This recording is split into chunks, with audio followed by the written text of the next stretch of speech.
The Second Crusade has failed, but its end will open the door to the Plantagenets, that brilliant, avaricious, rebellious, murderous family that will dominate the history of Western Europe for a century to come. Here's their story, so riveting that we still are fascinated by it 900 years later. Welcome back to Lion's Forge. My name is Beckett, and I want to tell you a story, an epic, true story of 5 kings and the Lion Queen. Season 2, Episode 8, The Heavenly Stars Align. It's the year 1158, and we return to Thomas Becket's triumphant entry into Louis Capet's Paris. Sent by Henry Plantagenet to arrange the marriage of Henry's 3-year-old son, forever to be known as Young Henry, to Louis Capet's newest baby girl, named Marguerite. Thomas was preceded by a fantastical parade of several hundred marchers with their flags, caps, and curled slippers, accompanied by horns, drums, greyhounds, tethered hawks, monkeys, giant wagons, sunlight flashing on gold, 40 draft horses the size of tractors, mastiffs, kegs of beer, and knights on horseback tossing silver coins. Even today, such a spectacle would bring people to the streets, and Parisians of 1158 had never seen anything like it. Their excitement had to swell into awe when they realized the potentate bringing up the rear, Thomas Becket, was no king, but simply the envoy of what had to be an incredible king. It may well have been the greatest single moment in Thomas's colorful life. Louis Capet was as bedazzled as his subjects. There was no end to what the two sides did to demonstrate their mutual esteem during Thomas's visit. Louis gave a splendid banquet for his guests. Thomas gave one even more glorious, supposedly spending a normal man's annual income on a single heaping platter of that beloved medieval delicacy, eels. Louis closed the markets in Paris to prevent his English guests from any need to spend their own money. Thomas pressed gifts on everyone he met, from bowls of his English ale to greyhounds, silver candlesticks, books, cloaks, and, always popular, gold coins. English students in the city enjoyed particular largesse from this former compatriot. How anyone found the time to discuss business is unclear, but by the time Louis waved goodbye to his fantastic new friend, little Princess Marguerite of France was betrothed to Prince Henry of England. Nor was this the only piece of great good luck to fall into Henry Plantagenet's hands that summer. Not long after Thomas Becket had become the daily talk of Paris, Henry's younger brother Geoffrey died of causes unknown to us, only 24 years old. Hot-headed, rebellious, ambitious, jealous, Geoffrey had been a repeated thorn in his older brother's side. Some years before, he had even made that failed attempt to snatch newly divorced Eleanor up for himself. Now in death, he suddenly became valuable. 2 years before he departed this earth, he had become the Count of Nantes, probably thanks to Henry's potent influence. The title was an old one, settled in the leading city of ferociously independent Brittany, that sea-laved land of mist and storm far to the north and west of Paris. The Bretons had never much liked the Normans, and vice versa.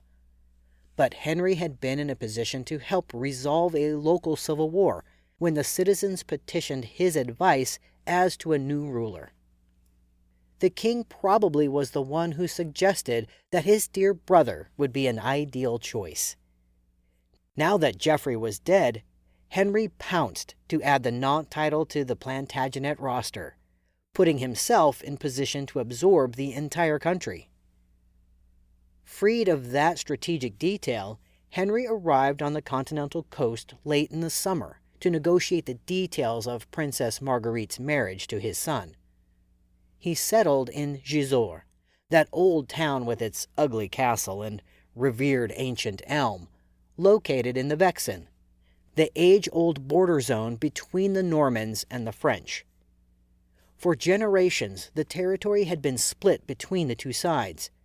But back when Henry's father, Le Bel, had wanted to bolster his son's accession to the Norman dukedom, he'd given up his Vexin rights to Louis Capet. Henry, rapacious Henry, had always wanted it back. At the Gisors bargaining table, leaning into his meeting with Louis, Henry suggested that Marguerite come to her eventual marriage bearing the Vexin as part of her dowry. Marguerite was barely teething and wouldn't actually be married for years yet, years during which Henry proposed that France could retain control of the territory, with the Knights Templar as trustees of the arrangement. Louis, fresh from the pleasures of Thomas Becket's lavish stay, affably agreed. Nor was Henry entirely done. He mentioned that the Plantagenets would, naturally, inherit Nantes from his sadly deceased brother, a scenario which, at least in Henry's mind, put the family squarely in the way of becoming dukes of all of Brittany.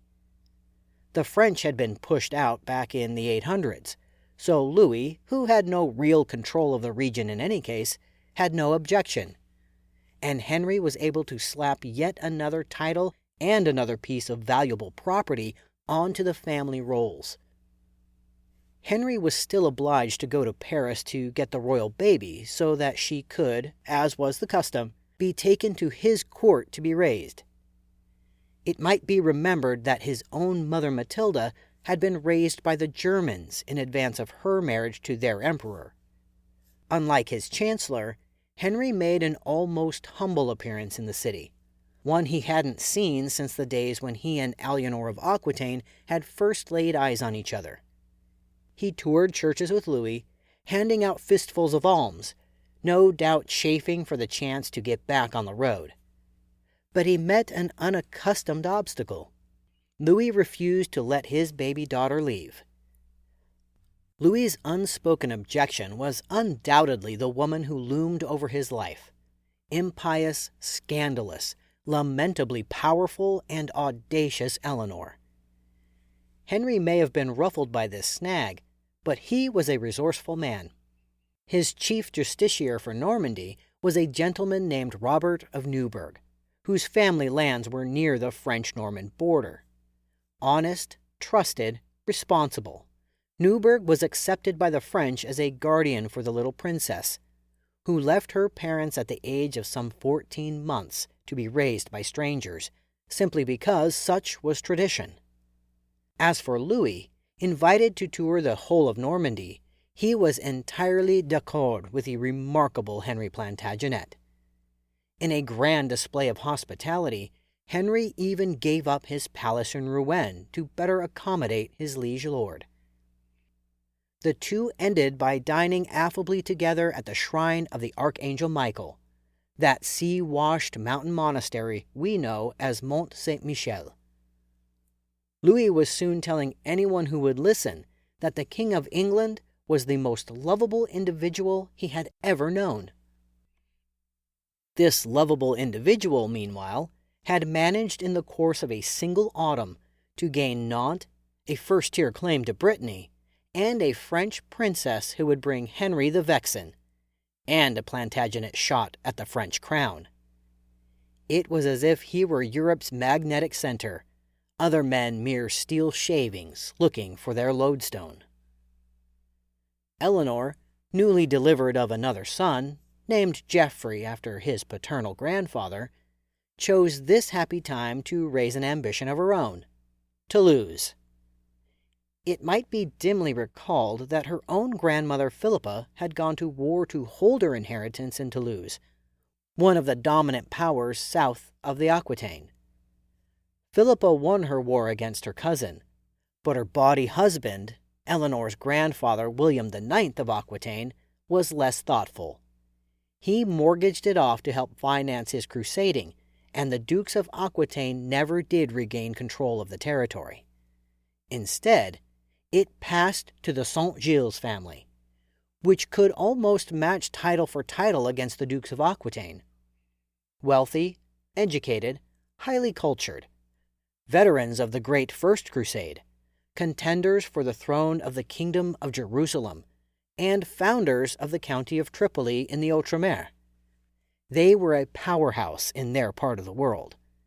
More than a dozen lesser barons paid them homage. They had also long favored an alliance with the King of France, looking for a counterweight against their avaricious Plantagenet neighbor. Louis Capet's sister had married the current count, Raymond V, and had provided him several sons to ensure the steady continuation of the Saint-Gilles succession. Plantagenet interest in getting Toulouse back at this point would be roughly equivalent to Great Britain deciding, circa 1825, that it really felt the United States should return New England. Egged on by hawkish Becket, Henry quickly warmed to the idea. He sent a formal notice to Count Raymond that the Count was to relinquish his title to Eleanor forthwith. After what must have been that first startled moment of gaping at the courier, Raymond essentially spat on the demand, while sending word to Louis that he was going to need some help holding off the same man who'd so recently dined with Louis at Mont Saint-Michel. Raymond was right. Henry sent out war summons to vassals in every part of his considerable holdings, not to mention assessing war taxes on everyone from merchants to monks. The array of soldiery committed to serve Henry Plantagenet in war was truly spectacular. As many as 5,000 knights owed him service, which meant that Henry could have filled half the knightly ranks of the Second Crusade by himself. Nor was he shy of other allies, who joined him as he gathered his forces in Poitiers. Henry's Chancellor Thomas Becket arrived with his own army, said to number 700 knights and 1,000 horses. King Malcolm of Scotland needed more than 40 ships to carry his troops across the Channel. Barons with their archers, their foot soldiers, their mercenaries, and their own knights arrived from every corner of the Plantagenet Empire, including some Toulousian vassals who were tired of Count Raymond. Fueled by a river of tax revenue, the greatest army on European soil since the Second Crusade set off, flags flying, to take down the Count of Toulouse. It does rather seem, from this remove, like a very large cannon pointed at a rather small haystack, although Henry and Eleanor both must have been thrilled to see what they were capable of. Controlling an empire was delightful indeed.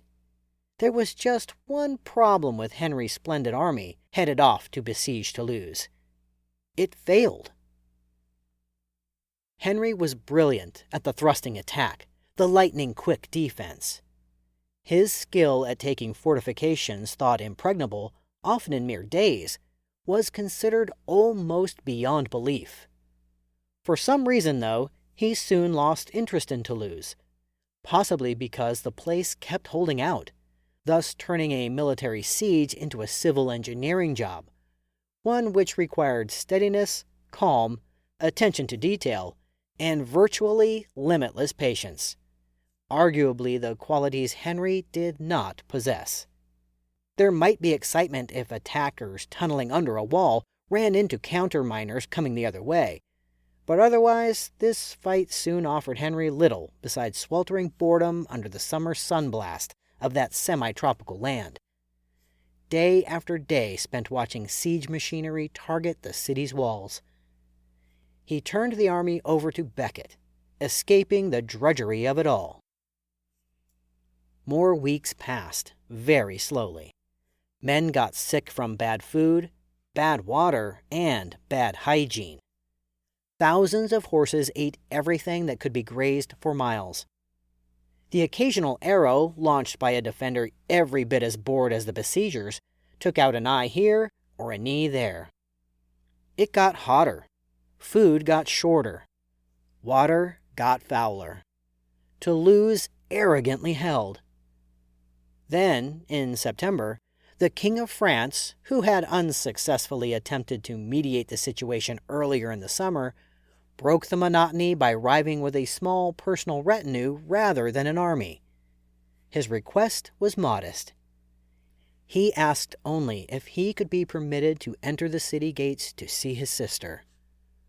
Denying him would have been profoundly unchivalrous.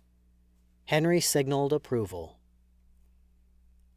The King of England had just been neatly trapped. If he continued to batter the city with his own liege lord inside, he risked war with France, not to mention a reputation as an insolent, murderous vassal. Never mind that Henry was entirely insolent whenever it suited him.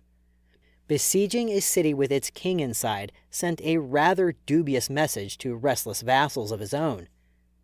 Within a week, despite his chancellor's vehement objections, Henry announced that his reverence for the French monarch precluded any further attacks and ordered his army to depart, having spent a fortune of his own and of many, many others to accomplish nothing whatever. For the first time, Henry had been stopped in his tracks. To add insult to injury, he had been stopped by Louis Capet, who stymied Henry's desire for a piece of property that would have pushed his borders all the way to the Mediterranean, not to mention fulfilling an Aquitanian ambition that went back the better part of a century. Henry may have soothed his chafed nerves by grabbing the town of Cahors as he headed to the coast, but the campaign's drab conclusion apparently caused the first significant rift between king and chancellor.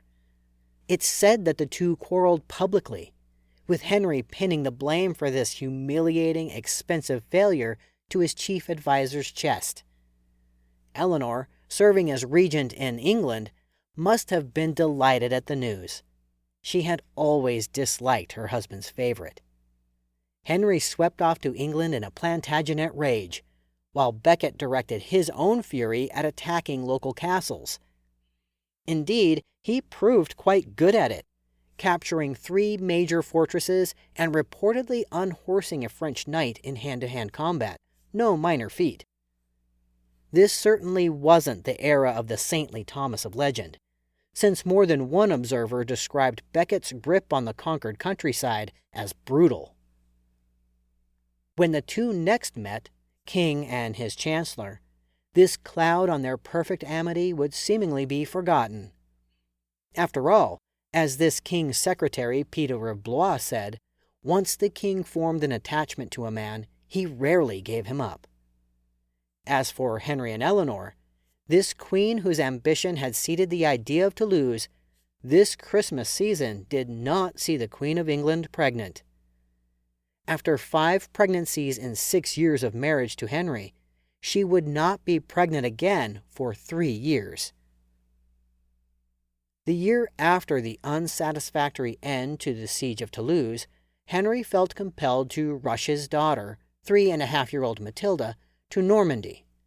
Louis Capet's second wife was expected to deliver their second child.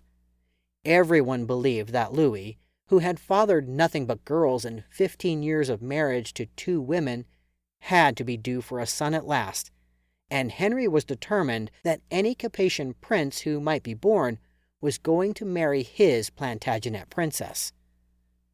But Louis's new baby was another girl, the 4th in the Capetian line, each one less valuable than the one before. The birth was depressing for another reason. It caused the quick childbed death of Louis's unfortunate queen, a sweet girl not yet out of her teens. Louis was now 40. Time was racing, each year piling more risk on the bent frame of the Capetian succession. Within weeks of the prior queen's funeral, the French king married for the 3rd time.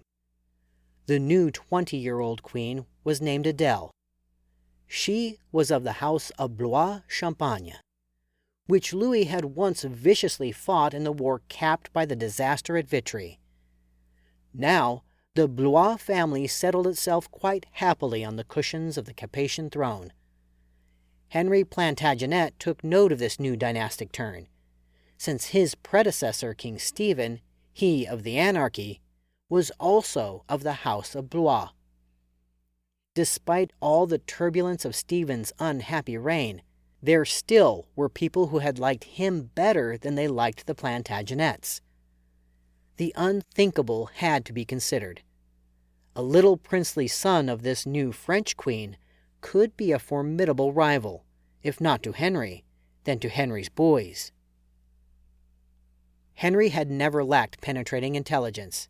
He immediately played the one card he held. 2-year-old Prince Marguerite of France, already betrothed to his son Prince Henry, aged 5. Her guardian, Robert of Newburgh, was ordered to hustle her to Rouen so the toddlers might make their marriage official. The bridal couple was so young that special dispensations had to be sought from the church. Most conveniently, the church in turn needed something from Henry. There were 2 rival candidates for the papacy, which was vacant again, and Henry agreed to publicly support the future Alexander III in return for Rome sanctioning this marriage. The idea of tiny children lisping their wedding vows might hold some rueful charm, but as the King of France was not informed of the ceremony until after it was over, he was unable to share in the pleasure of the moment. The ink had barely dried on the marriage documents before Henry claimed the little princess's dowry, the vexen, dutifully turned over to him by its guardians, the Knights Templar. The French, who didn't expect Marguerite to be married for a decade at least, had just been coolly stripped of control of a very desirable piece of property. And just as quickly, Henry was busily about the job of fortifying castles across the Vexen's countryside. Outmaneuvered and outclassed this round, Louis would have to concede that the King of England now had possession of the coveted Vexen. He vented his own frustration by furiously ordering every Templar out of Paris. Henry Plantagenet had risen above the embarrassing failure at Toulouse. He was again entirely in command of his world. Having backed out of serious war with France over Toulouse, winning the Vexen without firing a shot, his empire basked in unaccustomed peace. Even his audacious goal of tying the Plantagenets to the Capets had been accomplished. As 1160 dawned, Henry and Eleanor, who had lost their first baby, little William, had 3 healthy sons, young Henry, Richard, and newest baby Geoffrey, aged 5, 2, and 15 months. Their 4-year-old daughter Matilda would be a rich prize for the right partner one day. The family was powerful, energetic, and smart, wealthy, respected, admired, catered to. Henry now had the time to rebuild old timber towers and city walls with fashionable stone, to encourage new bridges and roads, to add acquisitions to his library, to grant alms to churches, and encourage lucrative market fairs across Plantagenet territories. Proud citizens watched Henry's massive projects to modernize the great royal castles, remaking them into imperial symbols of the highest order. Rouen, Scarborough, Dover, Caen, Tours, Argentan, Newcastle, Chinon would be tremendous fortresses, things that could only be designed, built, and maintained by the richest, most confident, and most commanding man in Western Europe. Henry also gained another splendid opportunity, not entirely unexpected. Theobald, the Archbishop of Canterbury, died in the spring of 1161. He was in his early 70s and had been archbishop for more than 20 years.